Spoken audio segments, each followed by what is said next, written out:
How to fix Bigo Live app crashing. Swipe off from the bottom and close Bigo Live app completely. Then reopen it. This fixes most minor crashes. Now open Bigo Live and go to Me at bottom right. Tap Settings. Scroll down, you will see Clean Cache. Tap it.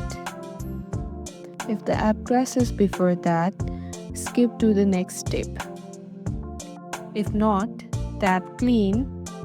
In next step, go to App Store, search Bigo Live, and tap Update if available. New version fix crash bug fast. Press and hold the power plus volume button, then slide to power off. Turn it back on and relaunch the app. If it still crashes, delete the Bigo Live, go to App Store, download it again, log back in, your data is safe.